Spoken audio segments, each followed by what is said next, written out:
Good afternoon, everyone. I have turned an entrepreneur only a few months back, so I will rather not focus on that entire journey, but try to complete it within a very few minutes.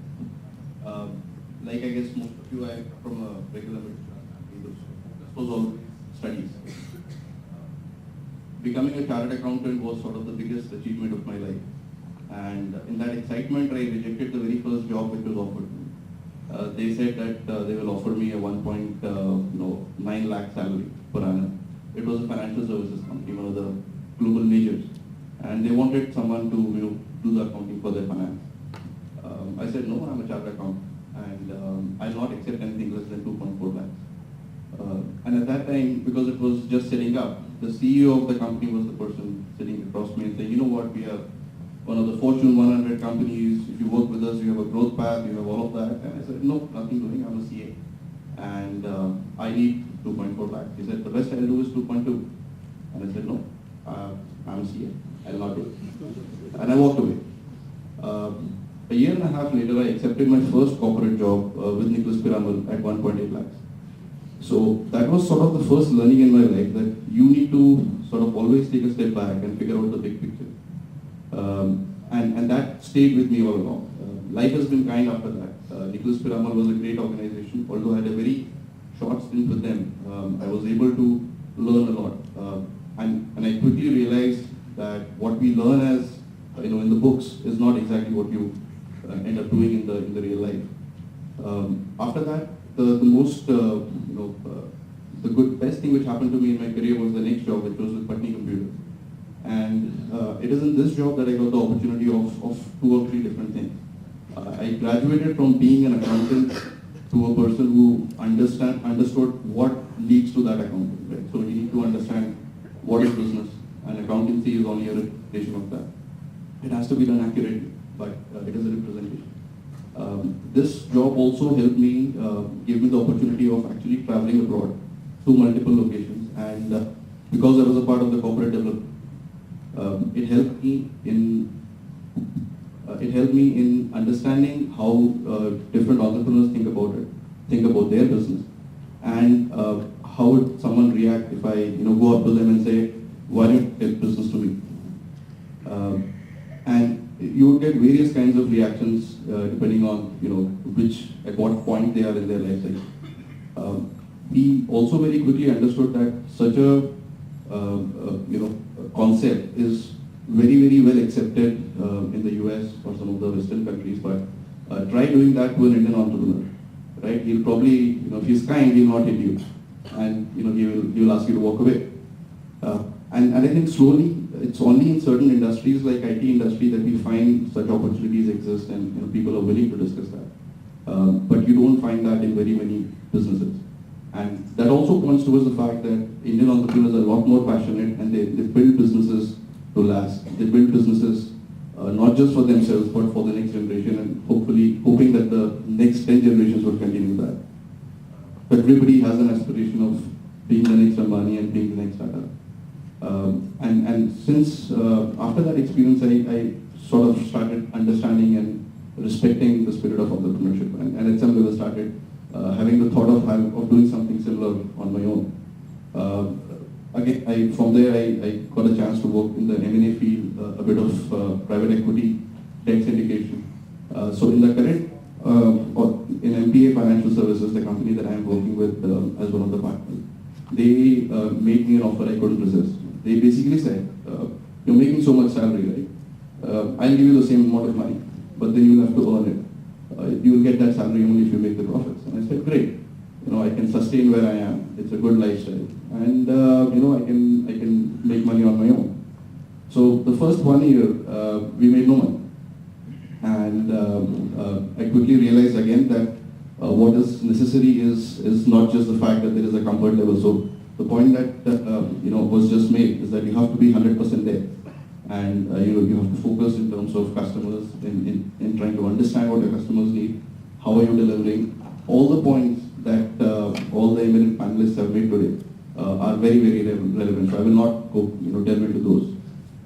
I will quickly, but since then we've turned around. In spite of the markets, we've been doing pretty well, touch wood.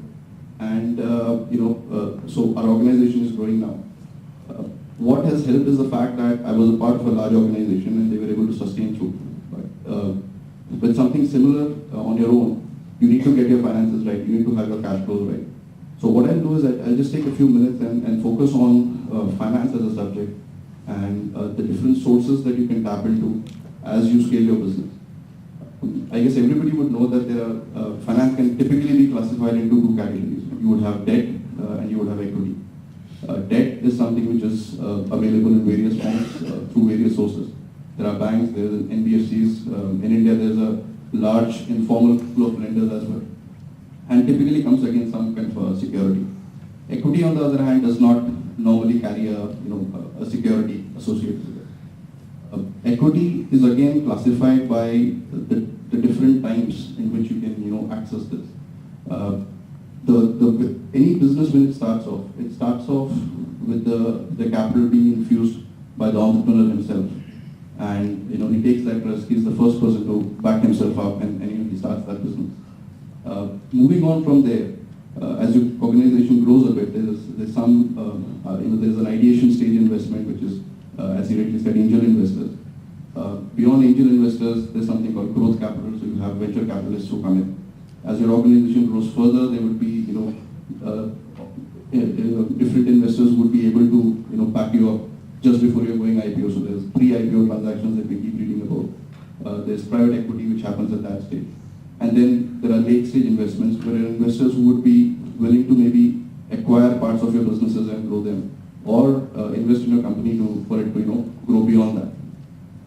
And that's how you typically go through a life cycle. You can access the public markets. There is IPOs available, but beyond at each of these levels, it's important that when you go through this path of growth, you are able to tap each of these opportunities of investors coming along and working with you. On the debt side of the house, we typically look at working capital, which is necessary for most businesses. There's term loans, which is again for business growth, for factories, for hard assets. And I'll just quickly touch upon maybe one or two rules that people need to follow. Most often the mistake is you should use short-term money for short-term requirements and long-term for long-term. As long as that ratio is maintained and that relationship is maintained, we'll find that you'll not run into trouble. Often the mistake is that you use short-term money like working capital and you build a factory with it. You'll typically run into trouble, from the banks. What you need to also balance out is the debt to equity that people often talk about. There are certain thumb rules, but it differs with every business. Normally, you should not take too much debt, otherwise you get into a debt trap in terms of servicing your interest, servicing your repayments. Coming to the field of mergers and acquisitions. Mergers and acquisitions is a highly risky method because for every 10 transactions which are done, 7 or 8 would fail. But having said that, it is an opportunity for every business to grow in terms of what people call inorganic growth. Now, it can be done for various reasons. You can look at a business and you can say, depending on the industry, certain industries are more focused on the revenue side. So they would want to do an acquisition to get access to newer customers, access to newer markets. Certain companies may want to do an acquisition to gain access to certain technology, manufacturing capacity. So there are various reasons for which every organization to do an acquisition. But having said that, it's important to think through the entire cycle of an acquisition. It's not just about buying a company and overnight your business will start growing well. It's also about being able to integrate it extremely well with your existing business. It should not overpower what you're already doing. And I think that's where most of the challenges are. On the services side, in services businesses, integration issues come in. There are HR related issues which people need to handle because that's the main asset in any services business. And if you look at manufacturing facilities, it becomes you have to evaluate it more in terms of technology, generation of technology, so on and so forth. So mergers and acquisitions is a good opportunity. It needs to be evaluated in terms of how much you're putting in and what are you getting back, in return for that. And the thumb rule that at least what we follow in India is that whatever you're investing, you should be able to get that money back between 3 to 5 years, depending on the industry you're in. And that normally, as long as you have comfort on that, and there is a plan to derive each of those advantages, you can make it a success. So I'll not take much more time. I'll restrict myself to this. Thank you so much. Thank you, Anshu.